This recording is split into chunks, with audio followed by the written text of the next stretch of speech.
Hi friends, hello everyone, welcome to my YouTube channel. તમે ખાટી મીઠી ચિપ્સ ક્યારે ઘરે ટ્રાય કરી છે?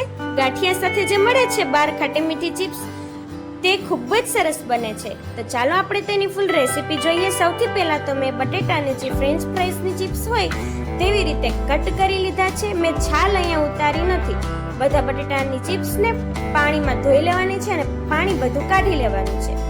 હવે એક લોયામાં આપણે તેલ ગરમ મૂકવાનું છે. તેલ ગરમ થઈ જાય પછી ચિપ્સ તેમાં એડ કરી દેવાની છે. ચિપ્સ એકદમ ગોલ્ડન બ્રાઉન કલરની થાય ત્યાં સુધી આપણે તેને ફ્રાય કરવાની છે. એકદમ સરસ રીતે બ્રાઉન કલરની થઈ જાય ત્યાં સુધી આપણે ચિપ્સને ફ્રાય કરી લેવાની છે. હવે ચિપ્સ ફ્રાય થઈ ગઈ છે. હવે તેને એક વાસણમાં આપણે કાઢવાની છે. એકદમ જોઈ શકો છો ગોલ્ડન બ્રાઉન થઈ ગઈ છે. હવે આપણે બધા મસાલા તેમાં એડ કરવાના છે. સૌથી પહેલા તો આપણે એડ કરીશું ચટણી પાવડર, ત્યારબાદ એડ કરીશું ધાણા જીરું પાવડર, સ્વાદ પ્રમાણે મીઠું એડ કરી દઈશું અને પછી આપણે તેમાં ખાંડ એડ કરી દઈશું.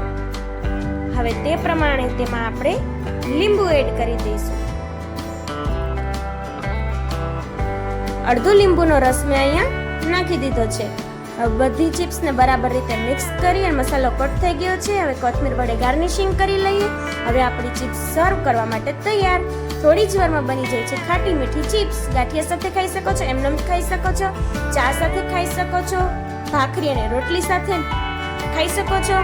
હવે આ જો ચિપ્સનો વિડીયો ગમ્યો હોય તો વિડીયોને લાઈક કરો, વધારે ગમે તો ફ્રેન્ડ સાથે શેર કરો, ઘરે ટ્રાય કરીને કમેન્ટ કરો કે તમારે કેવી બને છે.